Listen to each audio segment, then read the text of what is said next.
નમસ્કાર વિદ્યાર્થી મિત્રો, H N. Patel from Pioneer School. તો આપણે યુનિટ અને મેઝરમેન્ટ ચેપ્ટરમાં પારિમાણિક સૂત્ર અને પરિમાણ ટોપિકની ચર્ચા કરી છે. તો પહેલા 5 મિનિટ એનું ખાસ રિવિઝનની વાત કરી દઈએ. અત્યાર સુધી આપણે પારિમાણિક સૂત્રો મેળવ્યા છે. એમાં અગત્યના પારિમાણિક સૂત્રો, પહેલું તો દળ m1 લખાય, ammu પૂછે તો પણ m1, લંબાઈ, અંતર, સ્થાનાંતર તો L1, પ્રકાશ વર્ષ, પારસેક L1 કહી શકાય. t1 સમય આવર્તકાળ છે. આવૃત્તિનું આવર્તકાળનો વ્યસ્ત તો t-1 છે. વિદ્યુત પ્રવાહ A1, તાપમાન K1, જ્યોતિ તીવ્રતા kD-1, દ્રવ્યનો જથ્થો mol-1, ક્ષેત્રફળ લંબાઈનો વર્ગ L2, કદ ઘનફળ L ઘન, ઘનતા દળ ભાગ્યા કદ m1 L-3 T0, 130 તગડો માઇનસ. એ પછી ઝડપ અથવા અંતર, ઝડપ અથવા વેગ તો અંતર ભાગ્યા સમય m0 L1 T-1. પ્રવેગ, ગુરુત્વ પ્રવેગ, ગુરુત્વીય તીવ્રતા તો વેગ ભાગ્યા સમય, એનો મતલબ m0 L1 T-1, વેગનું છેદમાં T1 તો m0 L1 T-2. એ પછી બળ, દળ અને પ્રવેગનો ગુણાકાર તો m1 L1 T-2, 112 બગડો માઇનસ. વેગમાન દળ ગુણ્યા વેગ એટલે m1 L1 T-1, 111 છેલ્લો એકડો -1 છે. MLT ક્રમ છે. ઉર્જા, કાર્ય, ટોર્ક, બળની ચાક માત્રા, બળની ચાક માત્રા બધાનું 122 બળ ગુણ્યા સ્થાનાંતર એટલે m1 L2 T-2. એ પછી કાર્ય ત્વરા પાવર, કાર્ય ભાગ્યા સમય m1 L2 T-3, 123 તગડો માઇનસ. પૃષ્ઠાણ, પૃષ્ઠ ઉર્જા, બળ અચળાંક બધાનું બળ ભાગ્યા લંબાઈ m1 L1 T-2 upon L1, છેવટે m1 L0 T-2. તો એ જડત્વની ચાક માત્રા દળ ગુણ્યા લંબ અંતરનો વર્ગ m1 L2 T0. તો એ મેળવ્યા. તો આ બધા આપણા ખાસ પારિમાણિક સૂત્રો. પછી એકમ છે, SI એકમ છે અને પરિમાણ નથી તો ઘનકોણ, સમતલ કોણ, ટૂંકમાં ખૂણો, કોણીય સ્થાનાંતર, એના પર પારિમાણિક સૂત્રો આવી ગયા 0, 0, 0. એકમ રહિત અને પરિમાણ રહિત વિકૃતિ, લંબાઈનો ફેરફાર ભાગ્યા મૂળ લંબાઈ m0 L0 T0, લંબાઈનો ફેરફાર ભાગ્યા મૂળ લંબાઈ. વક્રી ભવનાંક n C/V તો પણ 0, 0, 0.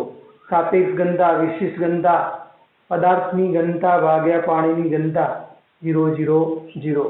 ઘર્ષણાંક, ઘર્ષણ બળ ભાગ્યા લંબબળ તો 0, 0, 0 છે. એ પછી કોઈ પણ પ્રચલન હોય, વેગ પ્રચલન તો વેગ ભાગ્યા અંતર, દબાણ પ્રચલન દબાણ ભાગ્યા અંતર આવે, સ્થાનાંતર પ્રચલન સ્થાનાંતર ભાગ્યા અંતર, તાપમાન પ્રચલન તાપમાન ભાગ્યા અંતર, એના પછી મેળવી શકાય. પછી ખાસ દળ ઘનતા તો દળ ભાગ્યા કદ, એને આપણે સામાન્ય ઘનતા બોલીશું. પણ વજન ઘનતા હોય તો વજન ભાગ્યા કદ, તો વજન એટલે બળ એક જાતનું m1 l1 t -2 નીચે કદ l3 આવે તો m1 l -2 t -2 ઉર્જા ઘનતા ઉર્જા ભાગ્યા કદ છેવટે દબાણ જેવું થઈ જશે. દબાણનું m1 l -1 t -2 112 બે જગ્યાએ માઇનસ m1 l -1 t -2 બળ ભાગ્યા ક્ષેત્રફળ. બળનું m1 l1 t -2 છેદમાં l2 તો m1 l -1 t -2. તો એ દબાણ, પ્રતિબળ, ઉર્જા ઘનતા, સ્થિતિસ્થાપકતા અંક, young modulus, bulk modulus, modulus of rigidity, આ બધાનું તરંગ લંબાઈ ટૂંકમાં ધારો કે તરંગ લંબાઈનું પૂછે, કંપ વિસ્તારનું, ચક્રાવર્તન ત્રિજ્યા તો L1, લેન્સનો પાવર 1 કેન્દ્ર લંબાઈ તો m0 l -1 t0. તો એ બધા આપણે પારિમાણિક સૂત્રો મેળવ્યા છે. તો મિત્રો ખાસ એને તૈયાર કરી દેજો જેથી બાકીના તમામ પારિમાણિક સૂત્રો આપણે મેળવી શકીએ. એ વધારે યાદ નહીં રાખી શકો અને એક સાથે 5 પારિમાણિક સૂત્રો જરૂર પડશે તો યાદ હશે તો ઝડપથી કામ થશે, કાં તો બનાવવા પડશે. હવે કેટલાક વિશિષ્ટ પારિમાણિક સૂત્રો છે. વિકિરણની ઉર્જા E = hf, જ્યાં f વિકિરણની આવૃત્તિ છે અને h પ્લાન્ક અચળાંક છે. તો પછી h E/f કહેવાય. h ને કરતા બનાવો તો E/f. માટે h નું પારિમાણિક સૂત્ર એટલે એનર્જી. હવે એનર્જીનું તો ખબર છે 122 m1 l2 t -2 અને આવૃત્તિનું પણ ખબર છે t ની -1. t ની -1 ઉપર જાય એટલે +1 થાય તો પછી m1 l2 ઉપર જશે t ની -1 અને એનો એકમ શું થશે? એનર્જીનો એકમ જૂલ, ખાસ એકમો પરથી, અને આવૃત્તિનો સેકન્ડની -1 જે ઉપર જાય સેકન્ડ થઈ જાય તો જૂલ ઇન્ટુ સેકન્ડ, નાનો એકમ અર્ગ ઇન્ટુ સેકન્ડ થઈ જશે. તો ખાસ ધ્યાન રાખજો, પ્લાન્ક અચળાંકનું પારિમાણિક સૂત્ર તો E = hf ઉપરથી મેળવવાનું. E એનર્જી, f આવૃત્તિ. 122 એટલે એનર્જી અને 121 એટલે પ્લાન્ક અચળાંક. છેલ્લો તો માઇનસ જ આવશે, m1 l2 t -1. ચલો, શાંતા બળ F = ઈટા અને ઈટા વંચાય.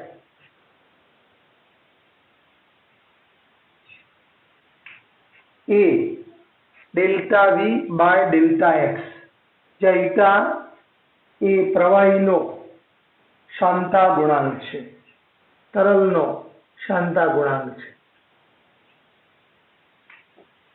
અત્યારે શું છે આપણે વિગતવાર નથી જોતા. એ સંપર્ક સપાટીનું ક્ષેત્રફળ, ટૂંકમાં ક્ષેત્રફળ. ΔV બે સ્થળો વચ્ચે વેગનો તફાવત, ટૂંકમાં વેગ. ΔX બે સ્થળો વચ્ચેનું લંબ અંતર, મતલબ અંતરનો તફાવત, અંતર છે. Eta = F ΔX upon A ΔV. ઈટાને કરતા બનાવો તો F ΔX છેદમાં A ΔV. માટે ઈટાનું પારિમાણિક સૂત્ર એટલે બળનું આવે, અંતરનું આવે, નીચે ક્ષેત્રફળનું આવે અને વેગનું આવે. તો ચલો હવે ખાસ બળનું તો ખબર જ હોય, 112 બગડો માઇનસ m1 l1 t -2. અંતરનું ખબર છે l1, ક્ષેત્રફળ l2, વેગ અંતર ભાગ્યા સમય m0 l1 t -1. ચલો m વાળું પદોને આધારે m ની 1 બચે, l ની આ 2 અને આ 2 નીકળી જાય, પણ આવું એક બાકી રહી તો l ની -1 અને t ની -1 બચે, -2 + 1 તો -1. તો ખાસ ધ્યાન રાખજો, શાંતા ગુણાંક ઈટાનું પારિમાણિક સૂત્ર આપણે એ નંબરથી પણ યાદ રાખી શકીશું તો ઝડપથી ઘણીવાર કામ થઈ શકશે. તો વેગમાનનું યાદ કરો, રેખીય વેગમાન, બળનો આઘાત, વેગમાનનો ફેરફાર, બળનો પ્રત્યાઘાત, બધાનું 111, એકડો માઇનસ, તો પછી અહીંયા 111 પણ છેલ્લા બે એકડા માઇનસ, તો શાંતા ગુણાંક ઈટાનું પારિમાણિક સૂત્ર m1 l -1 t -1. પણ મિત્રો ધ્યાન રાખજો, આ શાંતા ગુણાંક ઈટાનું પારિમાણિક સૂત્ર વેગમાનના જેવું પડે. વેગમાનમાં એક માઇનસ આવે છેલ્લો, અહીંયા છેલ્લા બે માઇનસ, mlt ક્રમ છે. બીજું આમાં થોડું ઉમેરવું હોય તો પ્લાન્ક અચળાંક છે એનું પારિમાણિક સૂત્ર 121 m1 l2 t -1. પણ એના જેવું જ પારિમાણિક સૂત્રો ધરાવતા બીજા પદોની વાતો છે. અને બીજા પદોમાં છે, એક છે કોણીય વેગમાન L, અને એનું જ બીજું નામ છે રેખીય વેગમાનની ચાક માત્રા. અત્યારે થોડી આપણને કોઈ ખબર નહીં પડે, કોણીય વેગમાન L, એનું બીજું નામ રેખીય વેગમાનની ચાક માત્રા. ટોર્કનું બીજું નામ બળની અથવા બળયુગ્મની ચાક માત્રા.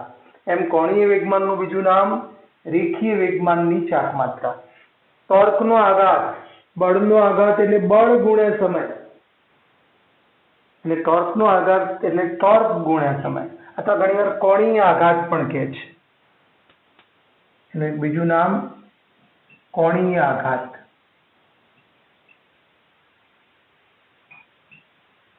તો ટોર્કનો આઘાત અથવા કોણીય આઘાત. ટોર્કનું ખબર છે ઉર્જાના જેવું m1 l2 t -2, અને આ સમયનું t1, તો છેવટે m1 l2 t -1 થયું. તો પ્લાન્ક અચળાંક જેવું પારિમાણિક સૂત્ર કોનું હોય? કોણીય વેગમાન સ્મોલ l અથવા કેપિટલ L. બીજું નામ રેખીય વેગમાનની ચાક માત્રા.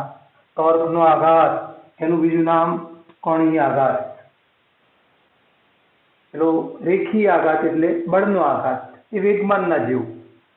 111 આ 121. ગુરુત્વાકર્ષી બળ F = G m1 m2 r² છે.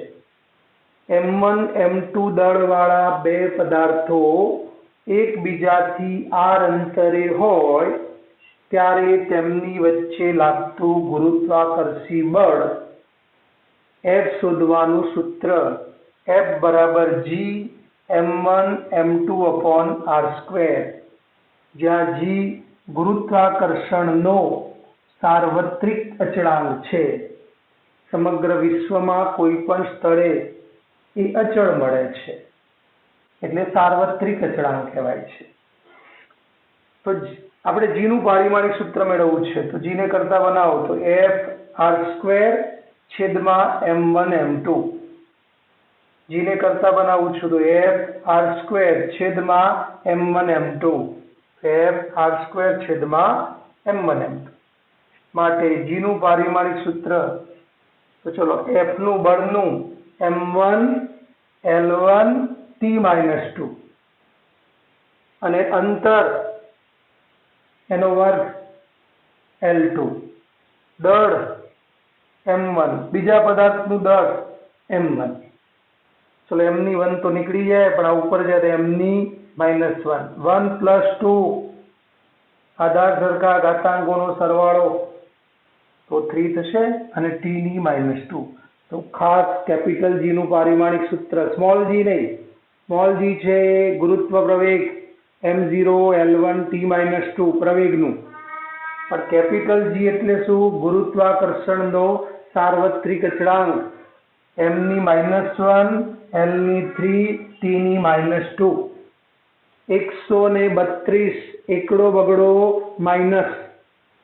કેપિટલ G નું પારિમાણિક સૂત્ર મગજમાં ગોઠવાયેલું જ હોય, ન મેળવીએ તો પણ 132 એકડો બગડો માઇનસ. પ્લાન્ક અચળાંકનું 121 mlt એકડો માઇનસ. શાંતા ગુણાંક 111 છેલ્લા બે એકડા માઇનસ. ખબર જ હોય. કેપિટલ G નું મૂલ્ય 6.67 × 10⁻11, પણ આના આધારે એકમ ન્યૂટન, અંતરનો વર્ગ મીટર સ્ક્વેર, કિલોગ્રામ × કિલોગ્રામ, દળનો એકમ કિલોગ્રામ ગુણ્યા કિલોગ્રામ, કિલોગ્રામ સ્ક્વેર. તો કેપિટલ જી ની વેલ્યુ કેટલી હોય? 6.67 ગુણ્યા 10⁻11 ન્યૂટન મીટર સ્ક્વેર પ્રતિ કિલોગ્રામ સ્ક્વેર. 9મા 10મા ધોરણમાં તમારે આવતું હશે. ચલો 6.67 ગુણ્યા 10⁻11 પણ જાણો છો ન્યૂટનના ડાઇન 10⁵, મીટર સ્ક્વેરના સેમી સ્ક્વેર 10⁴, કેજી સ્ક્વેર છે, કેજી એટલે 10⁻³ ગ્રામ, એનો વર્ગ 10⁶ આવે તો 10⁻³ ઘાત એનો વર્ગ એટલો ગ્રામ સ્ક્વેર થાય. પછી જોજો 6 ઉપર જાય,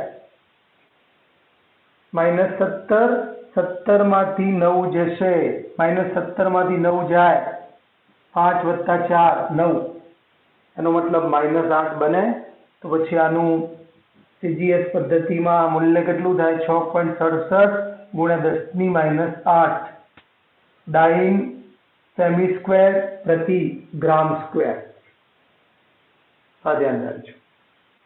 તો ખાસ પ્લાન્ક અચળાંક, કોણીય વેગમાન, ટોર્કનો આઘાત, તો કયું પરિમાણ સૂત્ર? 121 એકડો માઇનસ ના હોય તો E = HF પરથી મેળવવાનું. ક્ષમતા ગુણાંક ઈટા ખાસ આ યાદ જ રાખવાનું, વેગમાન જેવું પણ બે જગ્યાએ માઇનસ, m1 L-1 T-1. ગુરુત્વાકર્ષણનો સાર્વત્રિક અચળાંક કેપિટલ G 132 એકડો બગડો માઇનસ, અને સ્મોલ g પૂછે તો પ્રવેગનું m0 L1 T-2. આ મિત્રો ધ્યાન રાખજો. હવે તાપમાન પ્રચલન, પ્રચલન શબ્દ આવ્યો એટલે નીચે અંતરનો ફેરફાર આવે અને ઉપર જે પ્રચલન હોય એનો ફેરફાર. તો તાપમાનનો ફેરફાર ભાગ્યા અંતરનો ફેરફાર. ચલો તાપમાન, એનું પારિમાણિક સૂત્ર K1. તાપમાન હોય કે તાપમાનનો ફેરફાર હોય, સરેરાશ તાપમાન હોય ગમે તે,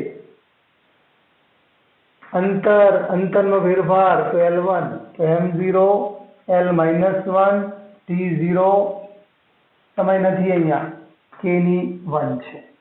તાપમાનનો T નહીં હો, એનો SI એકમ કેલ્વિનનો ઘાતાંક મુકાય છે. વિદ્યુત પ્રવાહમાં I નો ઘાતાંક નહીં પણ એના એકમનો. ચલો એક સૂત્ર હું તમને આપું છું. વાયુના એક અણુ દીઠ સરેરાશ સુરેખ ગતિ ઉર્જા. આ શું છે અત્યારે ખબર નથી, પણ આપણે સૂત્ર સરેરાશ માટે આવો સંકેત વપરાય. લેસ ધેન અને ગ્રેટર ધેન ની વચ્ચે મૂકવું એટલે સરેરાશ કહેવાય. તો સુરેખ ગતિ ઉર્જા 3/2 kBT છે, જ્યાં T નિરપેક્ષ તાપમાન છે, કેલ્વિનમાં મપાય. KB બોલ્ટ્ઝમેન અચળાંક છે. KB શું છે? બોલ્ટ્ઝમેન અચળાંક છે. અને E સરેરાશ ગતિ ઉર્જા છે ટૂંકમાં. તો ચલો KB નું પારિમાણિક સૂત્ર મેળવવું છે. તો KB ને કરતા બનાવું તો 2 એવરેજ E by 3T.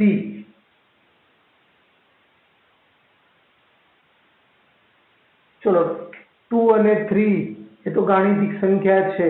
ત્રિકોણમિતિય વિધેયો હોય, લંબાઈ ભાગ્યા લંબાઈ, બધા ત્રિકોણમિતિય વિધેયો.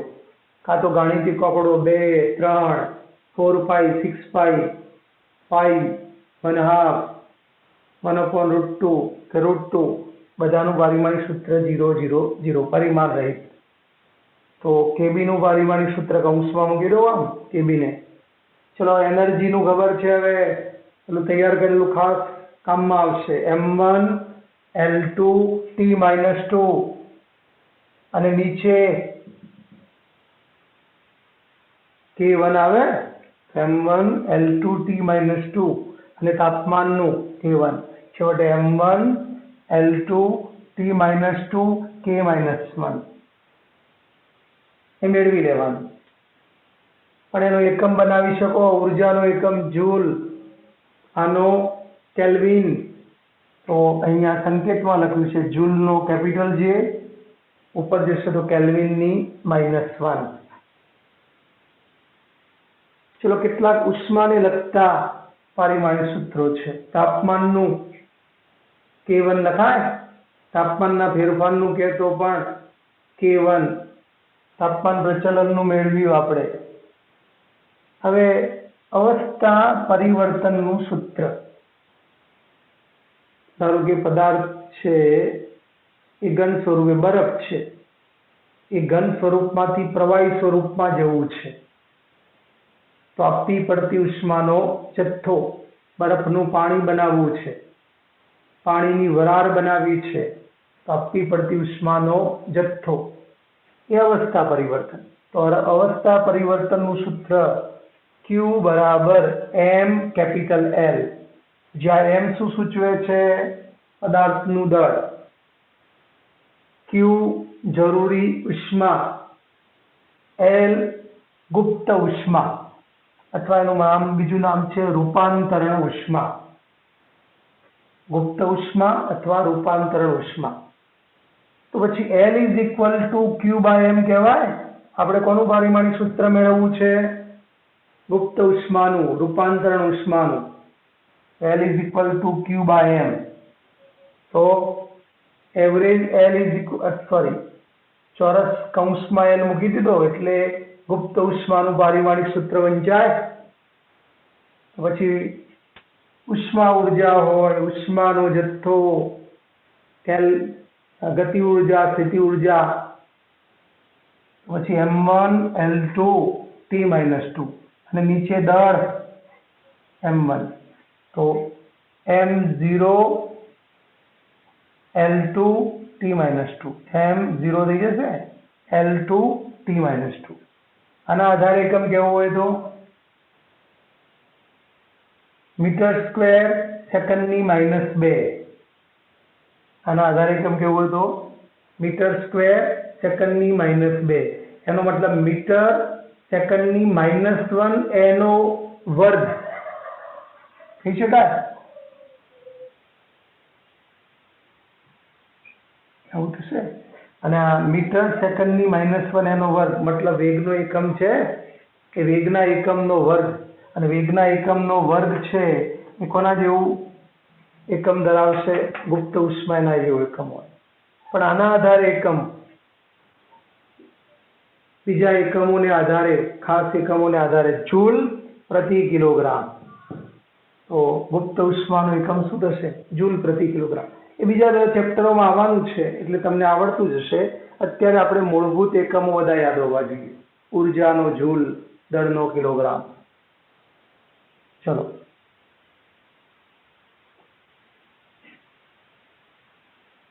M દળનો પદાર્થ છે એ પદાર્થના દ્રવ્યની વિશિષ્ટ ઉષ્મા C છે અથવા H છે.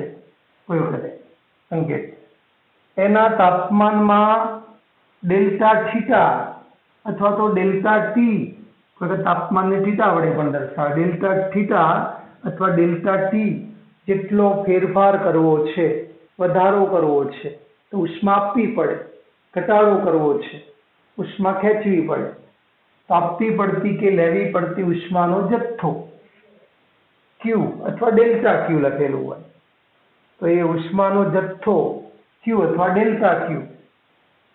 એનું સૂત્ર Q બરાબર mc ડેલ્ટા થીટા અથવા Q બરાબર ms ડેલ્ટા t છે. જે M દળ છે, C અથવા S લખેલો હોય, વિશિષ્ટ ઉષ્મા દ્રવ્યની ડેલ્ટા ટી અથવા ડેલ્ટા ટી તાપમાનનો ફેરફાર. ચલો આપણે વિશિષ્ટ ઉષ્મા C નું પારિમાણિક સૂત્ર બનાવવું છે તો C બરાબર Q છેદમાં M delta theta is equal to Q છેદમાં M ડેલ્ટા થીટા. ચલો ખાસ ઉષ્માનો જથ્થો M1 L2 T-2, દળ M1, તાપમાન કે ફેરફાર K1. તો છેવટે M0 થઈ જશે 1 - 1 0 L2 T-2 K-1. હા ધ્યાન રાખજો.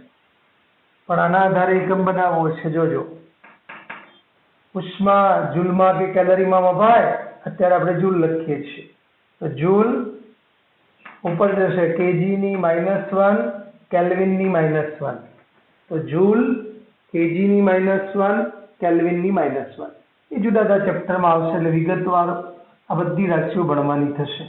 વિશેષ ઉષ્મા શું છે, કેમ સૂત્ર આવીને બધી વાતો. પણ અત્યારે આપણે પારિમાણિક સૂત્રો જે જાણીએ છીએ એના આધારે મેં તમને સૂત્ર આપી દીધું છે, એટલે આપણે બનાવી દઈએ અને ગોખવાનું નહીં, આ સૂત્રો બનાવવાના. મારે વિશેષ ઉષ્માનું સૂત્ર બનાવવું છે તો Q બરાબર mc ડેલ્ટા થીટા. પછી તો જુદા જુદા સેમિસ્ટરમાં આપણે આ બધી રાશિઓ ભણેલા જ હશું, એટલે આ સૂત્રો આપણે મેળવેલા હશે, એટલે આ તમને યાદ જ હશે. અત્યારે આપણે આ ચેપ્ટર પૂરતી વાત કરીએ છીએ, એટલે કોઈ ગભરાવાની જરૂર નથી. મેં કીધું એવા 3-4 પારિમાણિક સૂત્રો યાદ રાખવાના, બાકી તો તમને આ બધું રકમમાં આપેલું હોય એના આધારે મેળવવાના પણ હોય. જે આપણે રાશિઓના નામ પણ લખીને આપશે કે આને આ કહેવાય, એનું નામ શું છે, એટલે એનાથી કે મેઇન પારિમાણિક સૂત્ર આપણે શરૂઆતના 16-17 હતા એ છે. સળિયાની સ્થાયી ઉષ્મા અવસ્થામાં T સમયમાં પસાર થતો ઉષ્માનો જથ્થો Q બરાબર Ka small ka T1 minus T2 capital T1 - T2 upon L into small t. દરેક પદને સમજજો. આ ઉષ્માનો જથ્થો છે. ચલો એનું પારિમાણિક સૂત્ર ખબર છે, m1 L2 T - 2. કેનું નામ છે દ્રવ્યની ઉષ્મા વાહકતા. સળિયો એલ્યુમિનિયમનો બનેલો હોય તો એલ્યુમિનિયમની ઉષ્મા વાહકતા, તાંબાનો બનેલો હોય તો તાંબાની ઉષ્મા વાહકતા. T1 એ ગરમ છેડાનું તાપમાન, T2 સળિયાના ઠંડા છેડાનું તાપમાન, માટે ઉષ્મા ગરમ છેડાથી ક્યાં જાય? ઠંડા છેડા. ટૂંકમાં તાપમાનનો તફાવત T1 - T2 એટલે તાપમાનનો તફાવત, ડેલ્ટા T પણ કહેવાય. L સળિયાની લંબાઈ છે, T સમય છે. ચલો આપણું ટાર્ગેટ K છે, તો K ને કરતા બનાવો તો K ત્યાંના ત્યાં Q L છેદમાં A T1 - T2 ને ડેલ્ટા T લખવું ઇન્ટુ T, તો K બરાબર શું આવશે? QL છેદમાં A delta T small t. ચલો એના આધારે પારિમાણિક સૂત્ર, તેનું પારિમાણિક સૂત્ર ઉષ્મા વાહકતા છે, સંકેત m1 L2 T - 2, Q નું આવી ગયું, લંબાઈનું L1, ક્ષેત્રફળ L2, તાપમાનનો ફેરફાર તાપમાન K1, સમય T1. ચલો m વાળું એક જ પદ છે તો m1 L2 2 નીકળી જાય તો L ની 1 બચે, T ની આ -2 આ ઉપર આવશે, -1 ઉપર આવે, -3 અને K ની -1. તો ઉષ્મા વાહકતાનું પારિમાણિક સૂત્ર m1 L1 T ની -3 K ની -1. ઉષ્માને લગતી રાશિ છે, એટલે યંત્રશાસ્ત્રની રાશિઓ તો ખરી જ, ઉપરાંત તાપમાન નામની રાશિ પણ આવે. બાકીના બધાના પરિમાણ 0, A0 CD0 MOL 0 લખો લખી શકાય. અને આના આધારે એકમ, આના આધારે પણ એકમ લખી શકાય દરેકમાં. અહીંયા એકમ લખવો હતો મીટર સ્ક્વેર સેકન્ડની -2 કેલ્વિનની -1. આના આધારે લખવું હતો કેજી મીટર સેકન્ડની -3 કેલ્વિનની -1. એમ આવ્યું એટલે માસ કહેવાય, કેજી આવે, લેન્થ મીટર આવે, ટાઈમ સેકન્ડ, તાપમાન કેલ્વિન. ચલો આના આધારે એકમ લખવો છે. ક્યુ જૂલ છે, આ એલ મીટર, પણ આ નીચે મીટર સ્ક્વેર, આ મીટર સ્ક્વેર, તો નીચે મીટર બચે એટલે એનું મીટર ઇન્વર્સ લખ્યું છે. સમય ને ઉપર લઈ જવું, સમયની -1 તો સેકન્ડની -1, અને તાપમાનનો ફેરફાર डेल्टा के ऊपर तो के ની -1 ફરીથી જોજો આનો જૂલ આ મીટર સ્ક્વેર એટલે નીચે મીટર બચે આ કેલ્વિન નીચે આવશે સમય સેકન્ડ નીચે આવે તો આને શું લખું જૂલ સેકન્ડની -1 મીટરની -1 કેલ્વિનની -1 પણ ખાસ યાદ કરો મિત્રો કાર્ય ત્વરા પાવર કાર્ય ભાગ્યા સમય પાવર કહેવાય અને પાવરનો એકમ જેમ્સ વોટના માનમાં વોટ હતો તો આ એકમને watt meter inverse kelvin inverse પણ કહેવાય તો એકમોને બધું તો પછી જ્યારે જે તે રાશિ આપણે વિગતવાર ભણીશું ત્યારે વધારે તમને યાદ રહેશે પણ મારી દ્રષ્ટિએ અત્યારે 3 જ પારિમાણિક સૂત્રો મહત્વના છે અને એ યાદ જ હોવા જોઈએ. એક છે પ્લાન્ક અચળાંક મતલબ કોણીય વેગમાનનું ટોર્કના આઘાતનું 121 m1 L2 T-1 ભૂલી જાઓ તો કયું સૂત્ર E બરાબર hf એના પરથી મેળવવાનું. શાંતા ગુણાંક ઈટા 111 છેલ્લા બે એકડા માઇનસ યાદ જ હોવું જોઈએ. ખાસ કેપિટલ જી 132 એકડો બગડો minus m1 m-1 L3 T-2 132 એકડો બગડો માઇનસ છે મગજમાં છે. આ ખાસ અગત્યના પારિમાણિક સૂત્રો સ્ક્રીનશોટ પાડી લો અને એ બધા જ પારિમાણિક સૂત્રોની વ્યવસ્થિત તૈયારી કરી લો. તો ફરીથી ધ્યાન રાખજો પ્લાન્ક અચળાંક 121 m1 L2 T-1 કોણીય વેગમાન જેવું. ગુરુત્વાકર્ષણનો સાર્વત્રિક અચળાંક કેપિટલ જી 132 એકડો બગડો માઇનસ m-1 L3 T-2 અને ખાસ શાંતા ગુણાંક 111 અને 111 માં છેલ્લા બે એકડા માઇનસ છે. વેગમાનમાં m1 L1 T-1 આવે. પછી બોલ્ટ્ઝમેન અચળાંકનું મેળવવું હોય તો એવરેજ E બરાબર 3/2 kBT અને સૂત્રોને આધારે બાકીના મેળવી શકાય. તો મિત્રો સ્ક્રીનશોટ પાડી લો. ચેપ્ટરનો અગત્યનો ટોપિક આપણે શરૂ થઈ ગયો છે તો બીજા મિત્રોને જાણ કરો અને સબસ્ક્રાઇબ કરો.